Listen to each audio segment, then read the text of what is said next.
Hi everyone, मैं हूं अभिनय Kumar Gupta, senior web developer and trainer. आज के वीडियो में मैं ये बताने जा रहा हूं कि एक वेबसाइट डेवलपर कैसे बन सकते हैं, और साथ ही साथ मैं इस वीडियो में ये भी बताने जा रहा हूं कि एक वेब डिज़ाइनर और डेवलपर बन के आपकी बेसिक सैलरी कितनी होगी। वेब डेवलपमेंट की बात करें तो ये एक बहुत ही प्रैक्टिकली स्किल होता है, और इस कोर्स को स्टडी करके एक अच्छी कंपनी में, मल्टीनेशनल कंपनी में आप अच्छी जॉब कर सकते हैं और एक अच्छा सैलरी अर्न कर सकते हैं। हम जब वेब डेवलपमेंट की बात करें तो इसमें दो टर्म होते हैं। एक होता है फ्रंट एंड डेवलपर और दूसरे होते हैं back end developer. Front end developer जो होते हैं वो उसको यूज़ करते हैं हम लोग, जिसमें HTML को यूज़ करते हैं और CSS को यूज़ करते हैं और जावास्क्रिप्ट को यूज़ करते हैं। और बैक एंड में जो होते हैं वो PHP और MySQL को यूज़ करते हैं। आइए हम आपको HTML, CSS और जावास्क्रिप्ट के बारे में बता रहे हैं। HTML जो होता है वो हाइपरटेक्स्ट मार्कअप लैंग्वेज होता है, जो कि एक वेबसाइट को क्रिएट करने के लिए हम लोग HTML को यूज़ करते हैं। और CSS क्या होता है, एक तरह से कैस्केडिंग स्टाइल शीट होता है, जो कि हम लोग डिजाइन करने के लिए यूज करते हैं हम लोग CSS का। और जावास्क्रिप्ट जो होते हैं, जावास्क्रिप्ट में जो भी हमारा टास्क परफॉर्म करता है, इसके लेके हम लोग जावास्क्रिप्ट का यूज़ करते हैं। जैसे कि एक एग्जांपल बताने जा रहे हैं। एक मोबाइल है, ठीक है, उस फ़ोन का क्या क्या स्ट्रक्चर हम लोग क्रिएट करते हैं, ठीक है, उसको अगर देखा जाए तो उसका क्या क्या स्ट्रक्चर होगा, ठीक है, वो एक HTML पार्ट हो गया।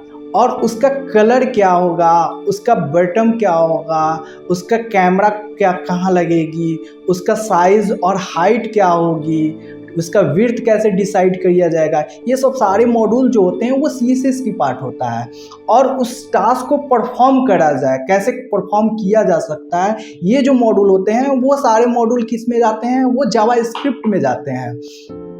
ये सारे चीज़ को हम लोग देखते हैं। एक फ्रंट एंड डेवलपर जो बनते हैं वो सारी ये चीज़ को यूज़ करते हैं। और साथ ही साथ हम लोग चलते हैं अब बैकएंड की ओर। बैकएंड में हम लोग क्या क्या सीखते हैं। बैकएंड जो होते हैं वो उसमें हम लोग PHP, MySQL को यूज़ करते हैं। PHP क्या होता है, एक तरह से एक सर्वर साइड स्क्रिप्टिंग लैंग्वेज होता है, जिसमें हम लोग क्या करते हैं कि जो भी हम लोग HTML को यूज करते हैं, जैसे कि हम लोग जो कोई डेटा को हम लोग फॉर्म को बनाते हैं, उस फॉर्म को हम लोग जो भी हम लोग डेटा डालते हैं वो किस डेटाबेस में जाके इंसर्ट हो रहा है, ये सब सारे लॉजिकली यूज़ करने के लिए हम लोग क्या करते हैं कि PHP को यूज करते हैं। साथ ही साथ हम लोग MySQL की यूज़ करते हैं। MySQL में हम लोग बहुत सारे चीज़ को पढ़ते हैं, जैसे कि आपको उसमें पढ़ना होगा, आपको इंसर्ट कैसे होता है, अपडेट कैसे होता है, उसमें डिलीट कैसे होता है, ये सब सारे चीज़ को यूज़ करने के लिए हम लोग MySQL यूज़ करते हैं। और PHP में आपको बेसिकली यूज़ जो होते हैं, PHP में फंक्शन क्या होते हैं, उसके बाद आपको फंक्शन पढ़ने के बाद आपको PHP में आपको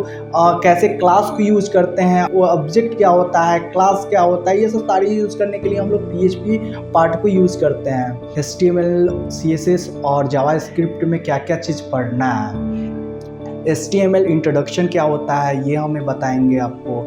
HTML टैग क्या होता है इसके बारे में हम लोग पढ़ेंगे। HTML एट्रीब्यूट्स क्या होते हैं इसके बारे में हमें बताएंगे। और HTML मल्टीमीडिया क्या होता है, ये सब सारे चीज़ के बारे में हम लोग आगे चल के डिस्क्राइब करेंगे। CSS में हम लोग ये पढ़ेंगे कि हम लोग कैसे मार्जिन देते हैं, कैसे पैडिंग देते हैं, कैसे इमेज को हाइट और विड्थ को कैसे फिक्स करते हैं। उसके बाद आपको क्लास को कैसे CSS में बनाते हैं, ऑब्जेक्ट को कैसे बनाते हैं, ये सब सारे चीज़ को हम लोग CSS पार्ट में पढ़ेंगे आगे। देन जावास्क्रिप्ट होता है। जावास्क्रिप्ट में आपको कैसे हम लोग आईडी को कॉल कराते हैं, कैसे हम लोग जावास्क्रिप्ट के थ्रू हम लोग कैसे वेबसाइट को रन होगा, ये सब सारे मॉड्यूल को हम लोग जावास्क्रिप्ट में हम लोग यूज करेंगे। आइए अब हम आपको PHP के बारे में बताने जा रहे हैं कि उसमें क्या क्या चीज़ पढ़ना है, उसके सिलेबस क्या क्या चीज़ होते हैं। फर्स्ट जो होते हैं फंडामेंटल ऑफ पीएचपी और barriers of data type, data types क्या होते हैं, ठीक है। उसके बाद पीएचपी का फंक्शन क्या क्या चीज़ होते हैं, ठीक है।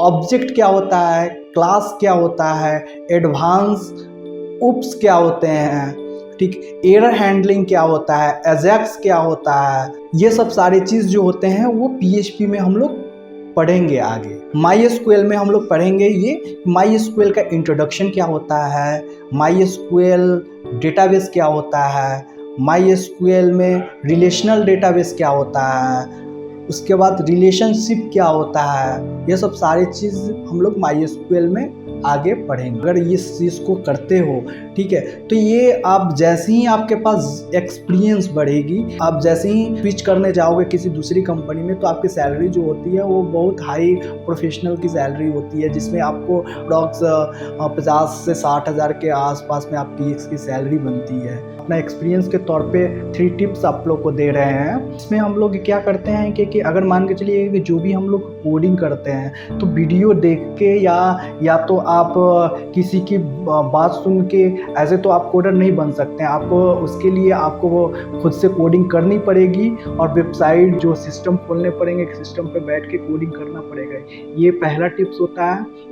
दूसरा टिप्स होता है कि आपको बीच में कोडिंग को ब्रेक नहीं करना है, ठीक है। अगर आप कंटिन्यूअस अगर 1-2 दिन आप सीख रहे हैं, कोडिंग कर रहे हैं, ठीक है, और उस बीच में आपको उस समय कुछ फंस जा रहे हैं या कुछ चीज़ को आपको नहीं हो पा रहा है, तो उसको क्या करना है आपको कि जो नेक्स्ट वाला जो हमारा कंसेप्ट होता है उसको हम लोग फिर से कंटिन्यूअस करते हैं। तो इससे क्या होता है कि आपको पर डे कुछ ना कुछ सीखने को मिलेगा।